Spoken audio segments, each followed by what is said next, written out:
Hello. Hello. Thank you very much indeed, all of you, for coming.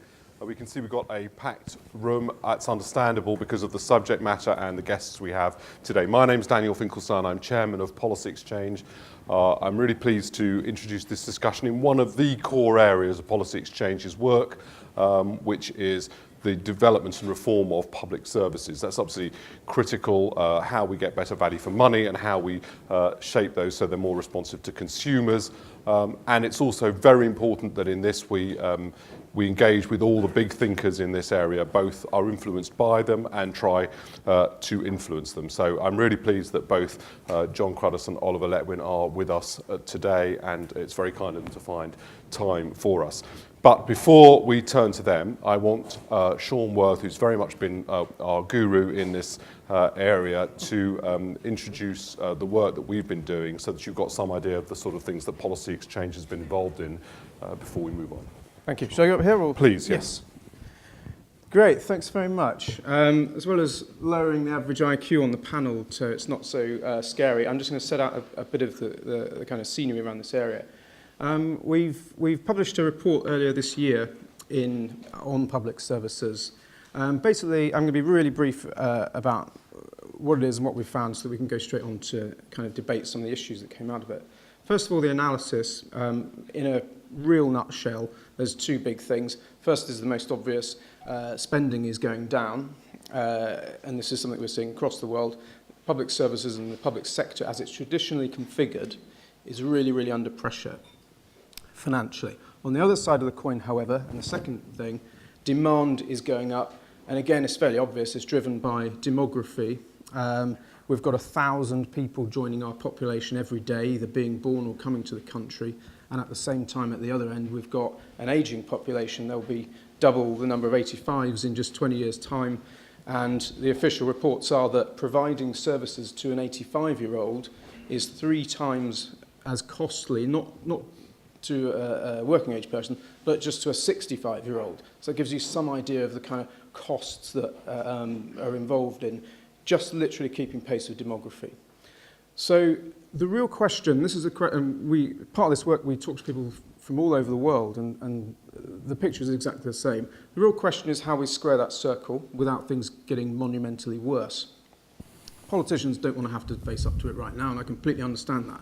But our report looked at some of the solutions that you could look at, and I think the really good news is, and we'll just finish on this point, the good news is that the things that the evidence says tend to be the best solutions are also the things that ordinary people want to see. So it's a lot more information about services, not in obscure government websites, but on things like comparison sites, things that they use in their everyday lives to buy energy suppliers or mobile phones or whatever. So there's a job to do there to make public services a bit more like consumer ones.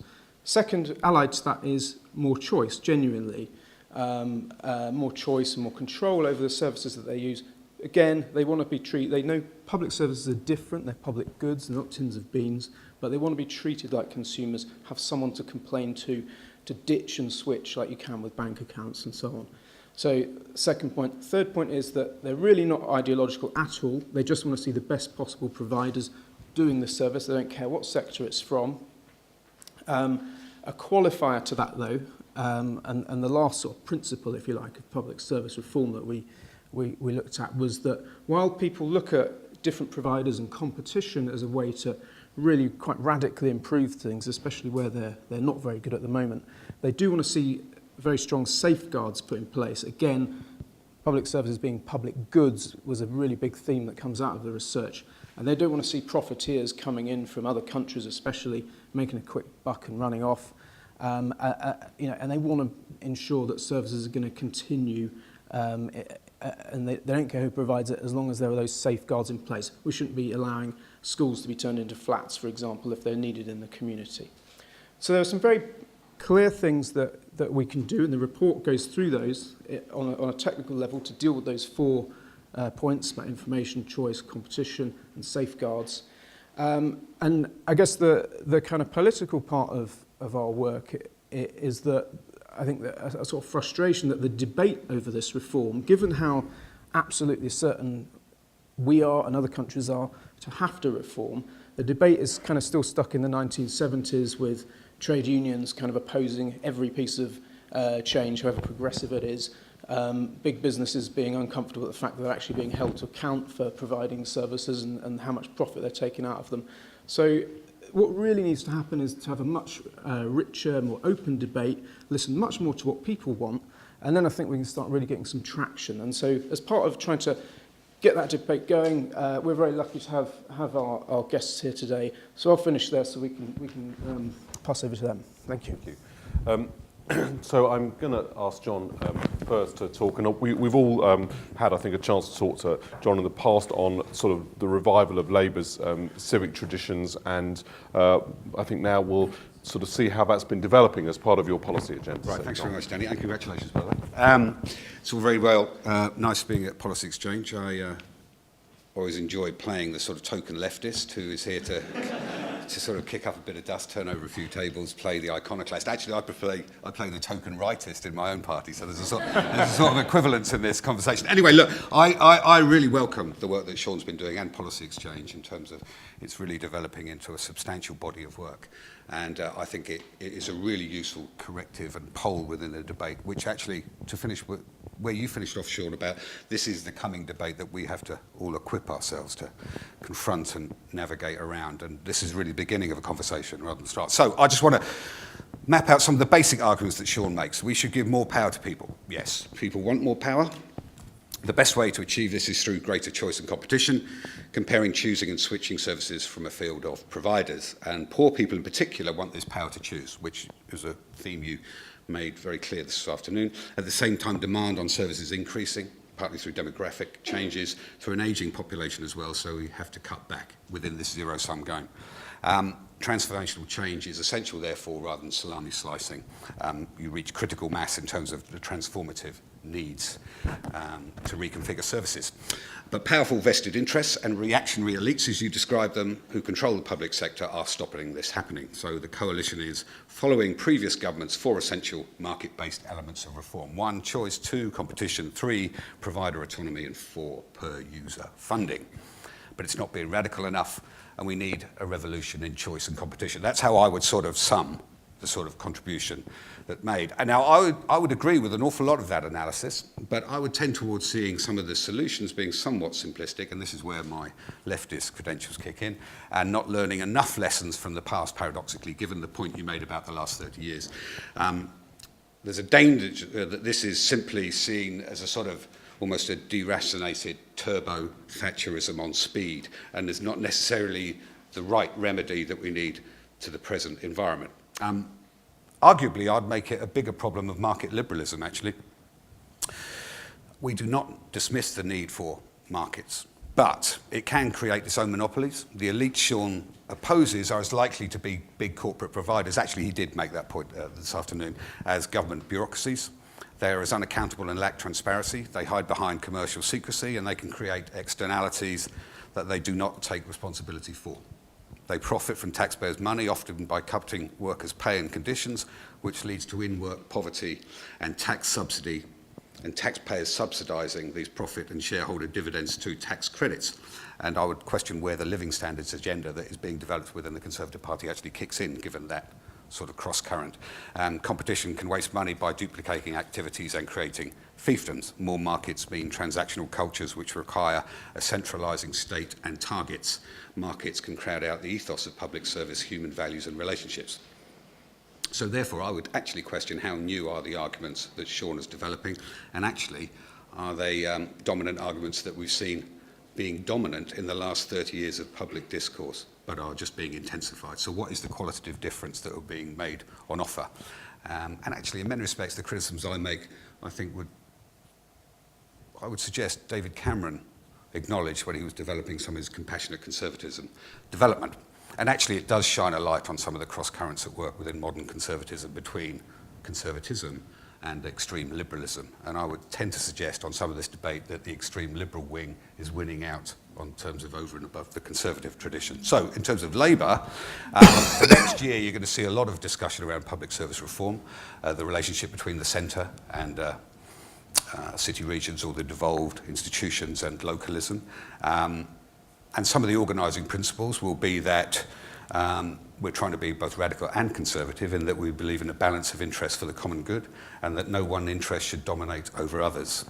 The foundation for renewing our public services to make our society stronger and more connected, and we need to put those relationships centre stage. So in terms of organising principles, yes, power to local people. Maybe a subsidiarity model is not a bad one. An a priori devolved approach is not necessarily a bad starting point, helping people to help each other, drawing on the assets of local communities to build resilience and break cycles of deprivation. There are some common areas of interest, I would suggest there.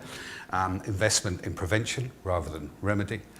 To avoid the costs of failure, prevention being the key organising principle driven by the evidence base about increasingly what do we know in terms of comparative evidence across the globe and in terms of local communities where are trying to test drive and pioneer new forms of service provision. So the evidence base and driven around our preventative strategy has to be the cornerstone of it, and actually collaboration in the production of services between public bodies, not wasting money on bureaucratic duplication. And all of that you can see being played out in Labour local government as well as Conservative local government in a very cold climate. Witness what is happening, for example, in Manchester, across parts of West Yorkshire, the North East, in terms of radical reconfiguration of services given a needs must. So the paradox is, in a very cold climate, it could be the source of radical change, and we have to be alongside that energy and vitality that can become through public reform in a very cold climate. So in terms of the debate, I very much welcome it. It will be a core discussion in our policy review, the second phase of our policy review, which kicks off just after our conference, in terms that we have reviews going on about radical public service reform and total place city, region, economic and social policy development, alongside a big project at the IPPR on the condition of Britain, which will focus centre stage on public service delivery and reform. So it's a rich theme of work over the next year for us, and maybe we can set up a few projects that can test some of the more detailed discussions and the service-specific issues that are at stake. But thanks very much for inviting me, and I very much welcome the work. Thank you.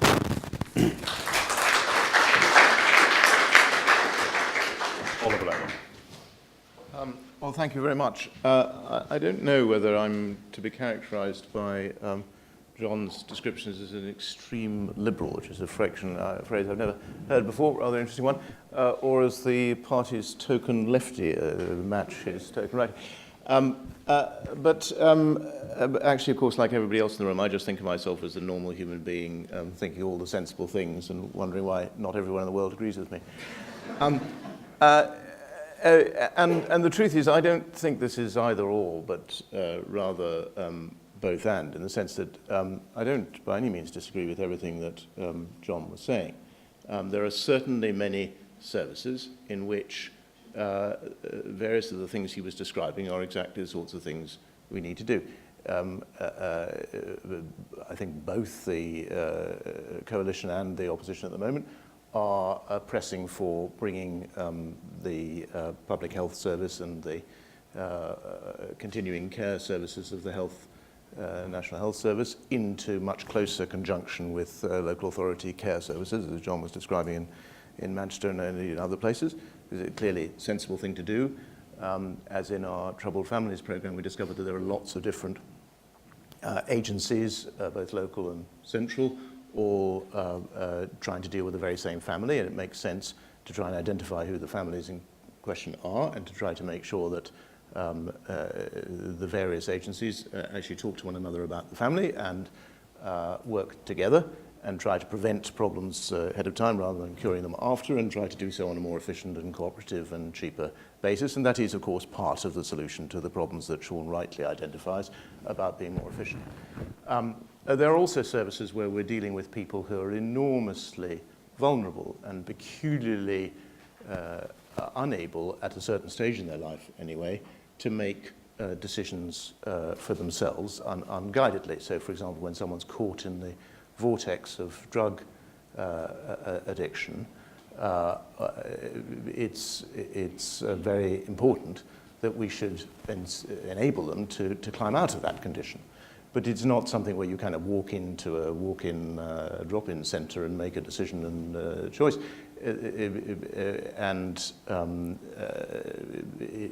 You can't present a series of options on the internet and just sort of leave it to that. We need somehow or other to move into a world in which the providers of recovery services for drug addicts have a very, very strong incentive actually to achieve recovery, and very often the people that they're dealing with, at least at the early stages of their journey, are not able easily to make certain kinds of choices. And so rather than the force of competition, what we're trying to use there is the pressure of payment by results. So we actually pay for recovery rather than paying for inputs in the pious expectation that there will then be some recovery. And there are various other methods and techniques that are sensibly used in various other cases. We certainly don't have a sort of dogmatic view. We are not, to put it in your terms, John, extreme liberals. However, I think the pattern that Sean described has a very wide application. There are many of the public services in which people who are not incapable at that stage in their lives of making choice by no means incapable of it, and in which there is every opportunity for various different providers to offer their services, and in which transparent information about those providers is a very useful thing to have, and in which enabling the person who is seeking the service in one way or another, the funding following them, enabling them to make the choice between competing providers on the basis of transparent information is an extraordinarily powerful tool for raising the standard of the service and for trying to get the two ends of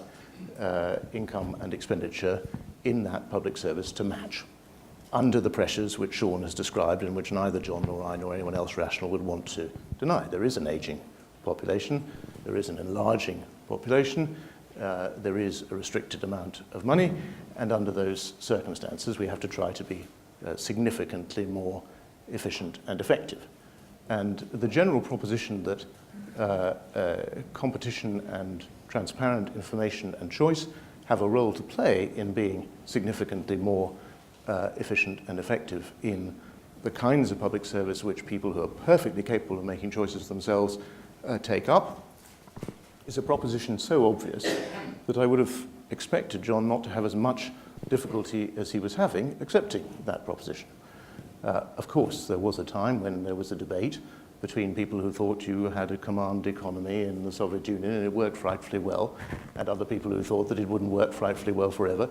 I think those debates are largely past. Leave aside the excrescences of totalitarian dictatorship and gulag archipelagos. Actually, command economies, on the whole, didn't work. Fact. And actually, command economies in the public services, on the whole, haven't worked terribly well. And I don't think there's anything about the nature of the world or world history or anything else that ought to give us any confidence that the construction of vast monoliths, centrally controlled, eliminating choice and operating on the basis of opaque information will deliver high degrees of effectiveness. It's a very implausible proposition.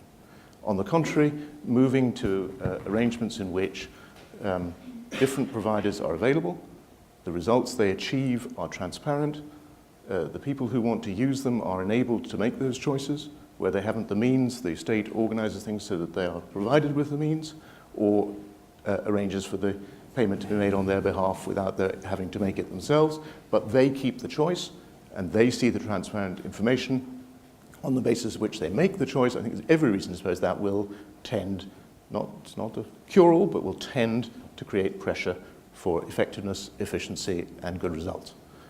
And that's the sort of direction in which we are, of course, moving in many domains, and it seems to me there's every reason to suppose that it will tend to work. Now, I want to stress, finally, that this is not a dogmatic or an ideological point, it's a pragmatic point, and it's perfectly compatible with that point to accept the other part of what Sean was saying, which is certainly true, that there's a role both for effective, and I stress effective, regulation and inspection and enforcement. If you look at what happened to CQC, the Care Quality Commission, when it was not effectively invigilating minimum standards in hospitals, you can see the need for effective enforcement of minimum standards, and that will continue to be the case come transparency and choice and competing providers or not.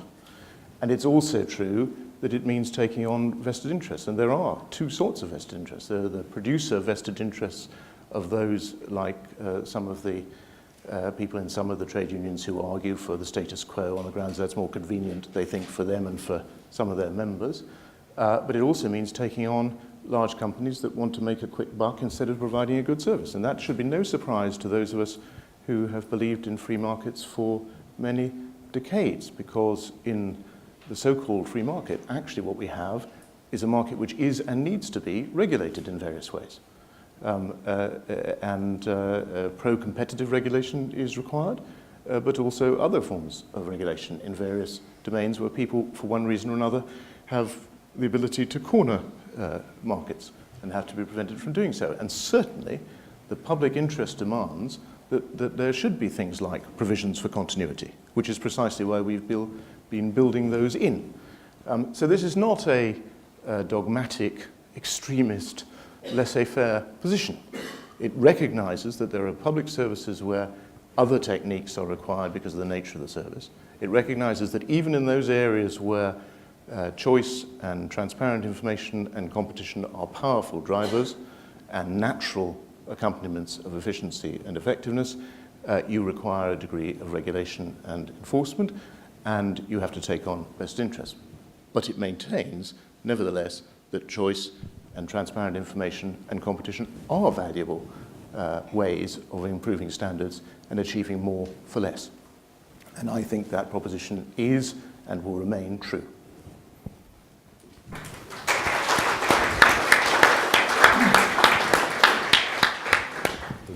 Thank you very much indeed. Well, we've now got a chance for people to ask questions. So I'm now throwing it open. Please state who you are, and if you can avoid long speeches, that would probably help everyone else. There's one there. Just wait for the microphone. Sorry, they're coming round. Hello, Sam Sims from the Institute for Government. In your report, Sean, you talk about the research as it relates to health and the NHS, and you say that, broadly speaking, in the era of flexible price competition, there were some negative effects on quality, but later in the era of fixed price competition, there were some beneficial effects for quality. In our report we did at the Institute of Government, we've looked at social care in some detail and found that actually it's quite clear to us that flexible price competition is driving down quality. Would you recommend then, it's not something you say in the report, that fixing prices within public service markets should be broadened and rolled out to other areas? Yeah, absolutely. Only last week, actually, Chris Grayling was forced to abandon or U-turn on a whole load of policy that his civil servants had been beavering away trying to fix, where they would allow price competition for providers to come in and help people with legal aid. And obviously some of those are very vulnerable people. And if you have price competition, people are bidding to win the contract by offering the cheapest thing. So you're going to use your most junior lawyers and trainees and things like that, and that quality will go down. And actually the evidence is that in the NHS we've seen that. So without getting sort of too boring and technical, competition is absolutely the best force for innovation, driving change. New markets into new entrants into markets is the only way to really radically improve them. But competition is a blunt thing, and I think successive governments, including this one, have used it in wrong ways. And that, you know, some things you need to put out completely to a price competition. Emptying bins, scrubbing graffiti off walls, fine. Dealing with vulnerable people, no, yeah, you're right. You use tariffs, and then people compete to provide the best quality in return for the tariff. And just to finish, on that front, that's where you've got a real role for not just businesses, but charities who can often leverage voluntary support and stuff, which doesn't come into a price calculation when the Treasury is deciding who should get a contract. So actually, that's absolutely the right thing to do. Now, I'm not going to get everyone to respond to every question, so but if you ever want to come in on it, you just say, There's a lady down the front here. Just wait for the microphone. Thanks. Lynette Nussbacher, Devil's Advocate. A sine qua non of any choice program, in addition to transparency, regulation, enforcement, is surplus. If you want to have choice among schools, you've got to have spare places for people to choose. Likewise, hospital beds, likewise, anything else. If one of the drivers that we're citing here is growing demand and shrinking resources, what is the appropriate way of determining how much surplus we can afford to make, thus governing how much choice people really get, as opposed to how much choice we'd like to dream that they would get? Yeah, I mean, this is a question we've spent a long time thinking about, and will no doubt go on thinking about in case after case a great deal. It's a very serious question. Let me just pick you up on one point, which is I don't think this is a case of growing demand and shrinking resource. It is just at the moment because we're trying to make up for a filthy great deficit, which, forgive me, John, we inherited from our predecessors. But that isn't a permanent position. We hope in the not too distant future to get to the position where what we have is increasing demand and resources which are not infinite and are increasing moderately. And that's quite an important difference, because if you really were facing permanent, massive squeeze on resource, I think your question would become more acute. So this is not just a matter of quality, but quantity. Against the background I'm sketching, I think it is possible and right in some services to be willing to accept the inefficiency, so to speak, of some degree of surplus in order to promote the ability of genuine choice, so as to maintain the greatest possible pressure on the quality of the outcomes. I think Sean is right. One then has to be very careful that the character of the competition is such, and I think it often is on quality rather than tariff if the customer is not paying, so to speak, that it does create pressure for better quality and not something else. So just having the surplus won't do the trick by itself, but nevertheless it's an important component. However, it's an important observation also that if you look at highly competitive markets outside the public services, where nobody is determining these things and each company is trying to be as efficient as possible, with varying degrees of success, obviously, although there is surplus, there is spare capacity, particularly at non-peak times in a given service, actually there is not a vast amount of surplus compared to what often happens in highly managed public services. It's a paradox that because highly managed public services are quite bad very often at predicting demand, although they try to eliminate surplus valiantly, they very often fail and either have a deficiency or an excess. And so I don't think it's the case that the fact that a competitive arrangement means that you have to have some surplus means that you're building in massive inefficiency that you wouldn't get in a highly command-driven system. Okay. I'll just take a concrete example of that, actually, which is slightly tendential, but it does come back into some of the points you just made. Let's take the school places in the borough I represent, right, which is, I think, empirically the fastest growing community in Britain, partly because it's the cheapest housing in Greater London, so there's extraordinary demographic flows into it. The head count is growing dramatically. It's caught off the radar of the census, actually. Mm-hmm. It offers diminishing returns into being able to sort of having a real-time snapshot of what's going on, given the complexity of the modern world, etc., etc. So the question of schooling kids in porter cabins is up because, and this is not a party political point, 200 million was taken off the capital programme immediately, as well as 250 million plus 30 million discretionary funding to deal with some of that headcount improvement. So there are issues now about having part-time education. This is the biggest challenge in terms of public service reform in the education system, and we have been tentatively agreed one free school. Now, is that a radical sort of agenda for public service reform to deal with some of those complexities? And does the free school programme not allow you to be agile enough to direct resources where they are needed to confront some of those challenges? That seems to me to be quite a graphic example of some of the issues you were talking about, surpluses being a necessary fundamental to ensure real choice. What is the choice within that context in terms of school reforms, which are headlined as a flagship policy agenda for the government? I don't see that choice agenda being embedded and becoming owned by the community. Gentleman there.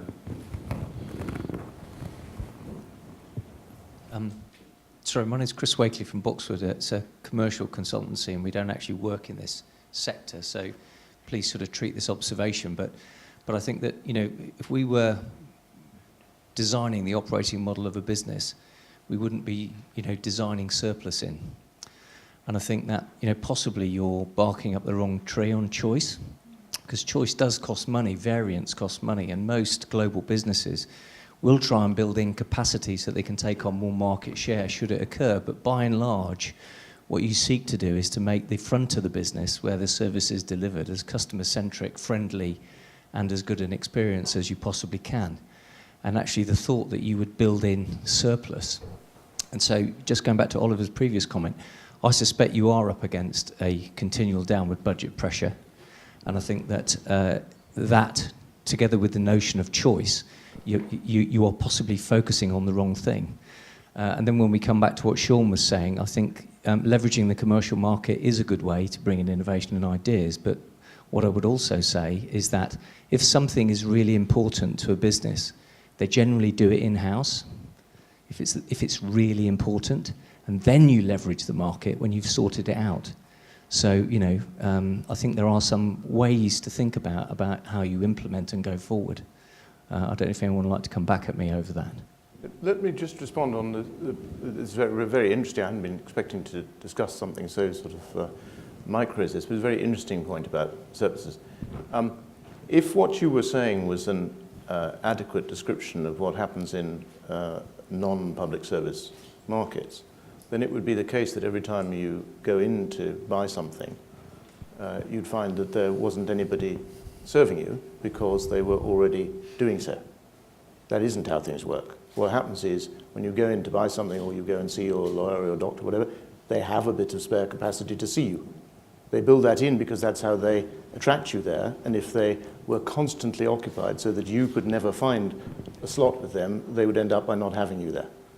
Now, amazingly, it has been from time to time the ambition of centrally driven monolithic public services literally to arrange things so there is never anybody around who's no place ever available for any extra person to arrive, because their model is perfect prediction of the number of people who will arrive at school on September the 12th or whatever it is, perfect provision of exactly that number of places, not a single extra person, and of course that demands complete control over who is allowed to go where. I parody, of course, it has never been in fact that way, but that's the sort of image you might have. Now, I'm accepting, because it's the truth, that in a much more open-textured system in which people have choice and in which their choices influence things because the people who are providing schools, and I'll come back in a moment to John's point, or whatever else it may be, actually have to compete for the pupils and the parents, then it must be the case that they have the capacity to take some that they haven't already got who might arrive because of the choices they make. Whether that's built in because they have the ability to expand, or whether it's built in because they have some spare capacity actually there, or some combination, they have to have that ability to meet demand as it arises. And I accept that that is an inefficiency, quote unquote, compared to the monolithic demand-driven thing that has perfect predictive powers. My point was, the monolithic thing never does have perfect predictive powers, and actually you end up with all sorts of inefficiencies and surpluses and defects there too. And the question is, does the competition actually drive the standard up or not? I think it does. John is more hesitant. Now, I accept John's point that, because it's evidently true, that not in every corner of every part of every public service that does have choice built in principle, will you actually get terribly much effective choice, because from time to time there will be strains of the kind he describes locally. But that's one corner. That's one. It's a very important. Just an illustrative example. It's illustrative, but it's illustrative of an extreme, because in the main, the pressures are not quite as you describe. In my constituency, unlike yours, I accept entirely your description of your constituency, but in my constituency it isn't that way. Not to say that we don't also have a population that's growing, but actually we do have the ability for people to make choices between schools as it happens, and that's generally true, and can be generally true in the system. And it's not, we shouldn't just focus on schools, across a wide range of things.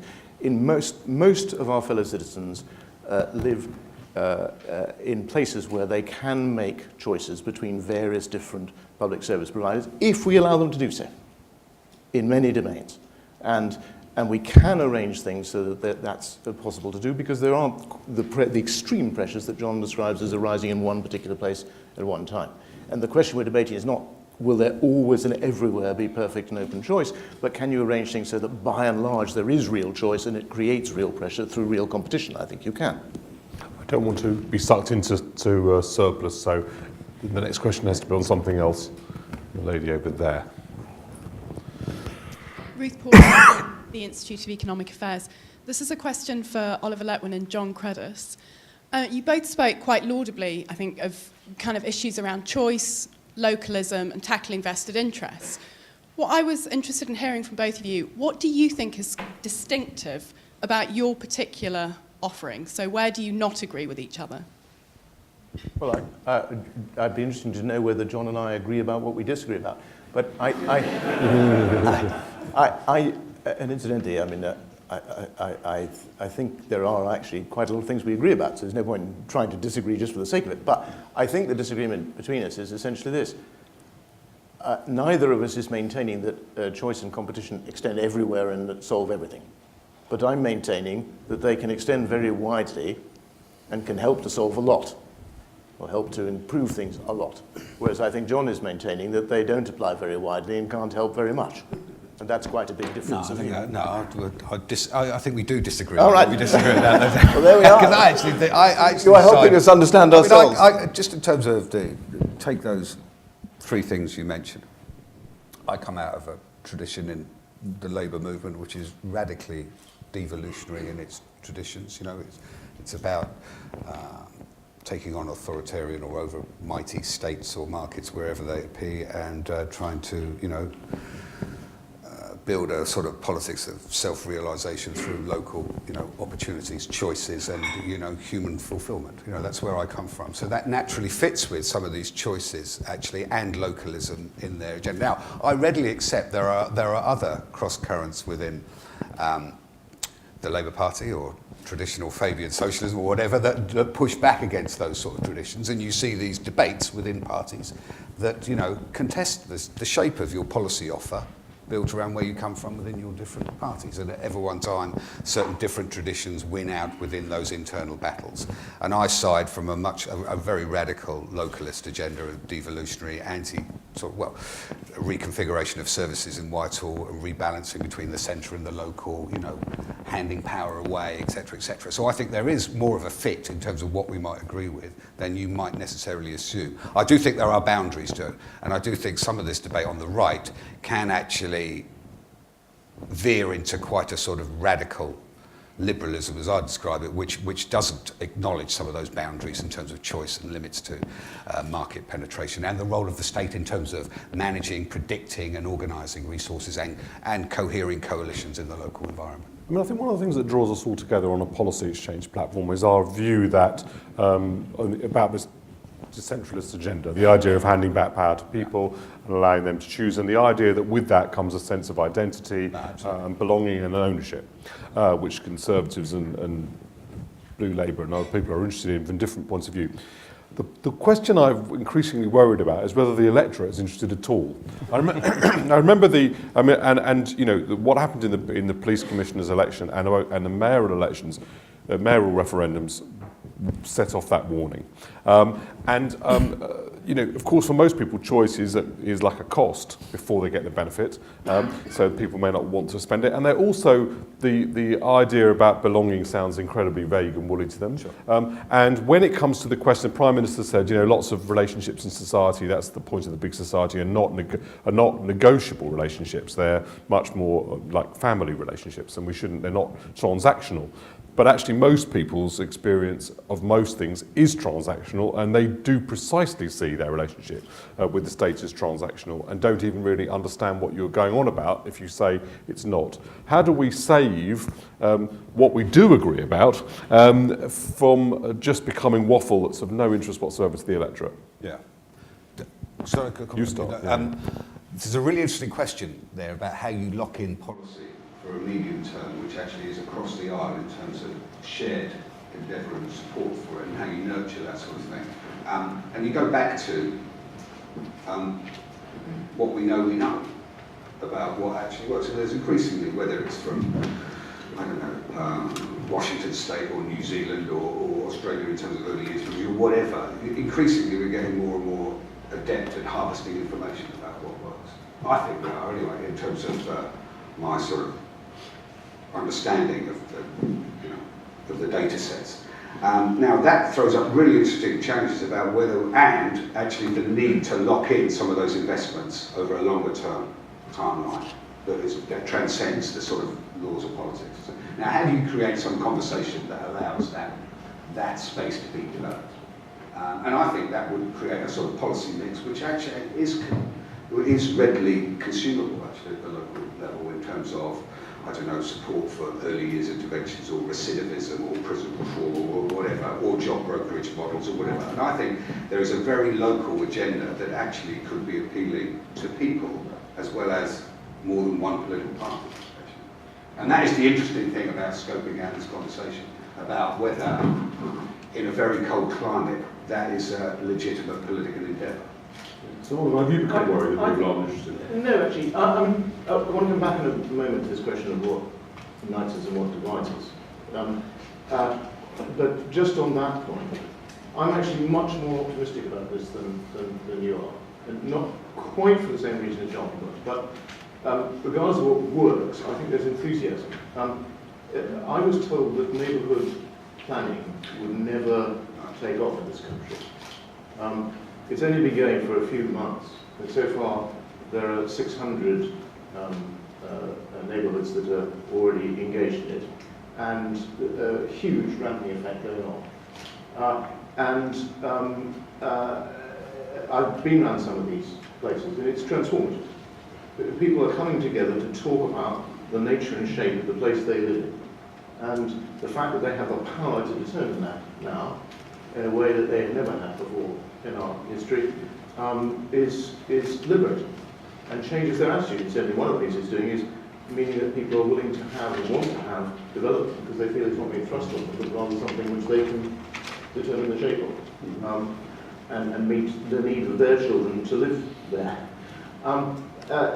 So I pick lots of other examples, but it seems to be a very powerful example of how far, when you really do make a change, you really do devolve something to the community, it can take over, and people do care about this. And I think about that, I don't say that everybody in both of the parties agrees about this, but John and I actually agree about that, I think, that sort of thing. The difference between us, I think, comes in when one's talking about those services which I would identify as being much more transactional, as you were saying, Danny, in nature. And where it's not the community coming together to plan. Somebody has to do planning. I mean, whether it's a planning committee or the community, somebody's got to do it. It's not going to be done by a transaction. Whereas choosing your school, choosing the hospital you go to, these are transactional things. Choosing whether you're given a budget so that you are able to choose who looks after you in your old age and what kinds of services they provide for you. That is a transaction. I believe that competition and choice in those fields, yes, subject to the right regulation and subject to the right structures, but competition and choice drives up standards, and we should take that as the default. That's the position we should assume will apply and try to make it apply effectively. Whereas I think John is much more sceptical of that, and that is a difference. That's a very profound difference. No, that's very interesting. That goes back to my question about boundaries. But I think if you look at, and I'll just reinforce this question about some community budgeting or family-based interventions that are currently at work in some of the most pioneering public service reform agendas across both Conservative and Labour administrations are reconnecting and joining the dots in terms of people's reappreciation of politics. Yes, I agree. On the public sphere. I'm only going to be able to take two more. I'm going to take that question and then this one. And I'm afraid that I haven't got more time because we've got to wrap this up in 5 minutes. Annabella Coldrick from Which. I think this builds very much on the question of transactional services. We're currently looking at various tools to help people make choices more actively for themselves, whether to go to university, so which university, which tries to present the data in a compelling way, or maternity and elder care. And actually our research at the moment shows that people don't always view these markets in the way that they see private markets. So for example, a really basic one is most students say they'd like to go to university to help further their career and get a job, but less than 50% of them actually look at the outcomes of university before they make the choice to go. So there's a big challenge for us, and I think more broadly, in how you present the data in a compelling way and how you get people to see themselves as active agents in making a choice. And I don't think people are really there yet. So just interested to hear your thoughts on how you get people into that mindset. Well, let's take the other question and then we'll take them both together. Just wait for the no, sorry, it's here. The other question, I apologise. Paul Saper, maybe a mad liberal, I wouldn't call it, let's say a radical liberal. I believe that there's got to be hope in this country for people at the bottom, can't find a house, are in a lousy school, and not getting proper service in health or social services. And in order to get there, do we, instead of having all the wonderful ideas, do we have to improve management? Do we have to improve incentives in the system? Or do we just accept, as I think Baroness Martha May Fox said in the speech in the House of Lords on July the 11th, we've got to accept that some changes are just not going to come from within. That when it comes to, for example, the health service, that the fact there's big data out there, the fact there's digitization, it may be that those people who provide the apps will actually be the ones that produce a change rather than necessarily the people who bid. Okay, so very short answers if you... Yeah, well, I mean, in a sense it's connected. I think we are just at the foothills of transparency and its effects. I'm very, very optimistic about it. I personally, as Sean will know, sponsored the idea of crime maps, and I was told that nobody would be remotely interested in them. I can't remember whether we're now at 700 or 800 million hits, but it transpires that our fellow citizens are very interested indeed in this subject. And I agree with you that my children didn't inspect the outcomes nearly as much as I would have expected them to, but actually they looked at all sorts of other data. I'm quite optimistic that the agenda you're following, in which others and we're following, to create transparent data on a much, much wider scale, combined with the internet age we're in, which comes back to the point you were making, I think will lead people increasingly to be discriminating users of public services as much as they are of private services. We're on the journey, but we'll get there. And I agree that sometimes that requires disruptive technologies. And I think it's enormously important, the work that Francis Ward and his colleagues are doing with the government digital service, which sounds like a sort of an anarchy kind of thing, but actually getting to the point where you can go onto a website in a sensible way, genuinely find things out, and genuinely decide things, and have something happen as a result of your decision. Just as, it used to, I don't know, when John and I were growing up, sorry, I'm older than you are, but anyway, when I was growing up, you had to go along to a travel agent and do all sorts of very complicated things, and sign all sorts of pieces of paper and post things off to people in order to get a holiday somewhere. And now, it's all done in 25 minutes on the web. But we're behind that in the public services still. And I think as we catch up, that will be useful in its impacts, because the transactional issues, which Danny rightly says concern many of our fellow citizens, at the moment, when they hit a public service and they discover that the transaction is not smooth the way that they've learned that it will be in the commercial world, they get frustrated by this. They get annoyed. They write to John and me and all our 600-odd colleagues and say, why on earth, when I tried to get something to happen in relation to a public service, couldn't it happen as quickly and normally as it does elsewhere? And we have to get over that. If we do get over that, I think we will find that that in itself creates considerable pressure. Let's make one point on the disruption issue. I think this is actually probably the biggest bit of evidence we found, not just here but around the world, that improvements are made not by actual management but by new entrants coming into either a market or a sphere or a community. And sometimes it has been really destructive. I think the localism agenda has proven that there are a lot of experiments going on. Some of them haven't worked very well. Some of them work brilliantly. So that's the biggest lesson I think we've got. And you can have markets where you allow new entrants in what the free marketeers used to, I just want you to say that, well, some of the, not you, some of the free marketeers used to want this nirvana of, anyone can come in and free enterprise. You can have the spirit of that. It will drive huge change and improvement, but there will be risks. So that's why a kind of new phase of reform has to have safeguards. I think you can have local accountability, as John has been pushing. Profiteering caps, profit caps maybe, and things like that. We can have this innovation, but we have to contain it a bit. Well, absolutely. I mean, I represent Portfield, and I would say the biggest transformation I've witnessed, actually, as an MP, is the more informed agency of my constituents over that time, especially in the last few years, and that plays right into the sort of agenda you work out what are the next stages on that, because this is not going to go away. This is just going to swarm through all public services and create sort of demands on the services on offer that will create sort of turbulence and chaos, but out of that will become better services and more knowledgeable, engaged, actually freer citizens. So I'm very optimistic about that. Actually, I think that's the strongest part of this work is around the data work and the opening up that, because through that creates life-changing opportunities for people, precisely the people you're speaking on behalf of. So. Well, thank you everyone for coming. I thought that was a really interesting session, and it's very helpful to us. I hope you found it very helpful, sort of guiding the work that we're going to do in future. The engagement with the work that you're doing, John, is very important to us, and that's excellent. And Oliver, I promised him he could leave, and so I let him go, so that we wouldn't be constrained from hearing John's last comments. But thank you to all of you, and I hope to see you again soon at more policy change events in this area and others.